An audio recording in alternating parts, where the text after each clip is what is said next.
নমস্কার বন্ধুরা, আমি সোমা হ্যাপি ফ্যামিলির পক্ষ থেকে আপনাদের সকলকে স্বাগত। আশা করি সকলেই ভালো আছেন, সুস্থ আছেন। আমরাও ভালো আছি বন্ধুরা। আর তাই তো প্রতিদিনের মতো আজও চলে এসেছি নতুন একটা রেসিপি নিয়ে। আজ আমি আপনাদের সঙ্গে শেয়ার করব কমলালেবু দিয়ে কাতলা মাছের একটা দুর্দান্ত রেসিপি। তাহলে চলুন বন্ধুরা, ভিডিওটা বারবার স্কিপ না করে একটা লাইক দিয়ে সম্পূর্ণটা দেখে নেই। আজকের রেসিপি হলো কমলা কাতলা।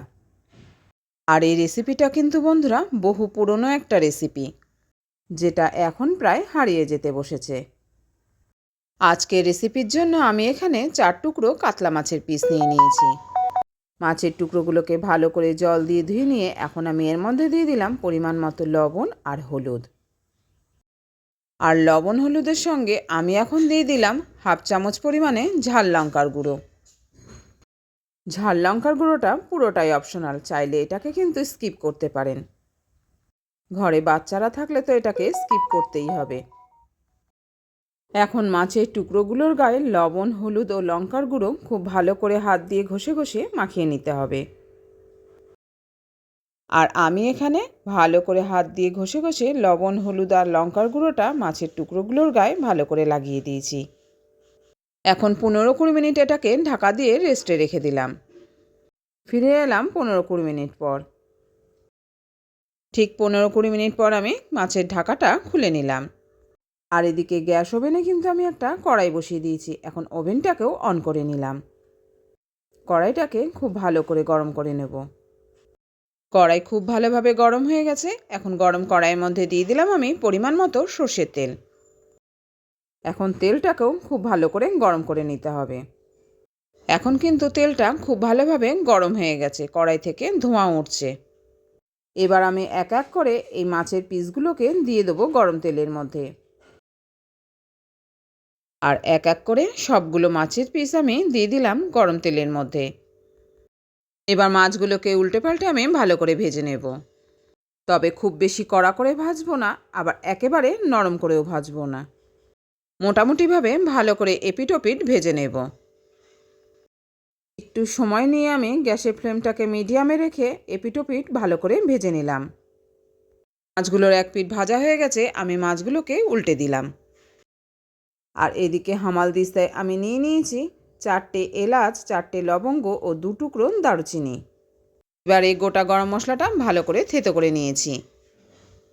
আর বন্ধুরা, যেহেতু আমি আজকের রেসিপিটা কমলা লেবু দিয়ে রান্না করব, তাই এখানে আমি 2টো কমলা নিয়ে নিয়েছি।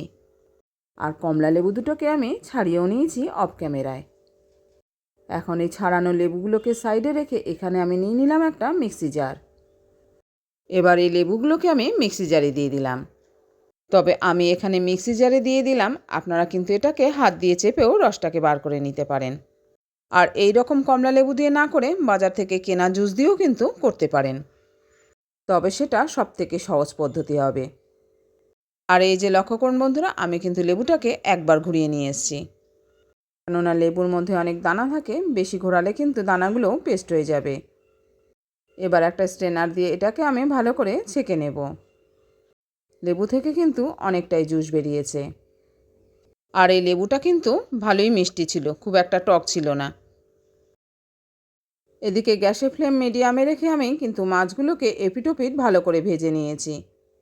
এখন এই ভেজে রাখা মাছগুলোকে আমি তুলে নিলাম অন্য পাত্রে। আর কড়াইতে তেলের পরিমাণ একটু কম থাকায় আমি আরও 1 চামচ পরিমাণে তেল অ্যাড করে দিলাম। এই রেসিপিতে কিন্তু বন্ধুরা খুব বেশি তেলের প্রয়োজন হয় না। এবার তেলটাকে একটু নেড়েচেড়ে নিয়ে আমি এর মধ্যে দিয়ে দিলাম 2টো তেজপাতা। তেজপাতা দুটোকেও একটু হালকা হাতে নেড়েচেড়ে দিলাম। এবার এর মধ্যে দিয়ে দিলাম যে গরম মশলাটা আমি থেতো করে রেখেছিলাম সেটা। গরম মশলা দিয়ে আবার এটাকে একটু নেড়েচেড়ে নিতে হবে। আর যখন গরম মশলাটা থেকে সুন্দর একটা মিষ্টি গন্ধ বেরোলো, তখন আমি এর মধ্যে দিয়ে দিলাম পেঁয়াজ আর আদা বাটা।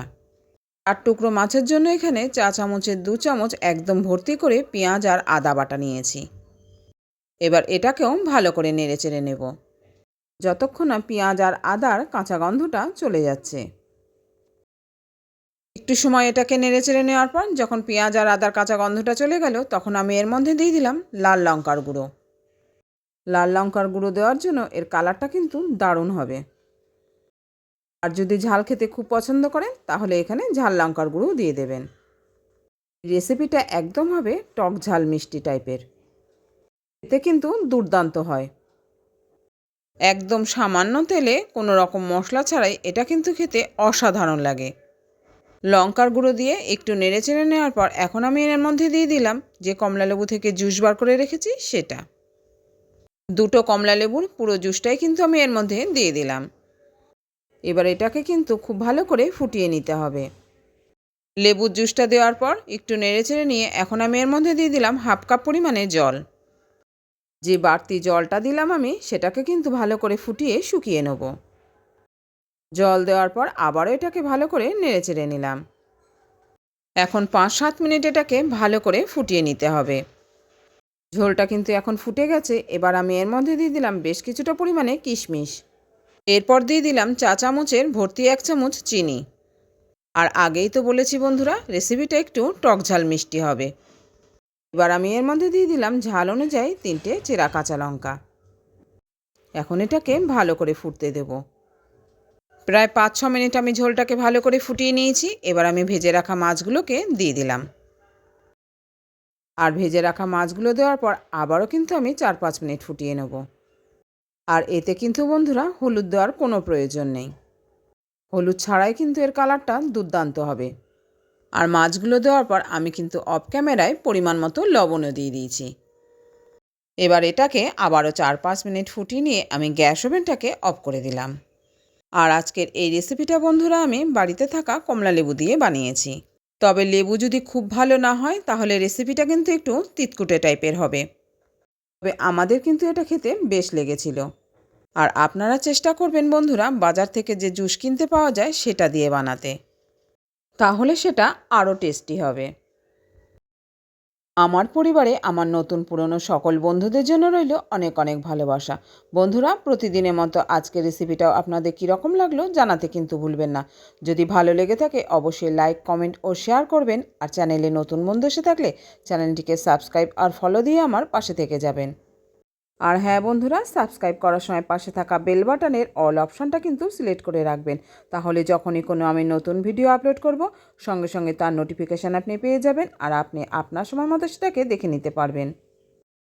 তাহলে আজ এই পর্যন্ত বন্ধুরা, ফিরে আসি পরে ভিডিওতে অন্য কোনো রেসিপি নিয়ে। আপনারা ভালো থাকবেন, সুস্থ থাকবেন আর এইভাবেই আমার সঙ্গে থাকবেন। এত সময় ধৈর্য সহকারে যে সকল বন্ধুরা এখনও আমার সঙ্গে রয়েছেন তাদের জন্য রইল অনেক অনেক ভালোবাসা আর শুভকামনা।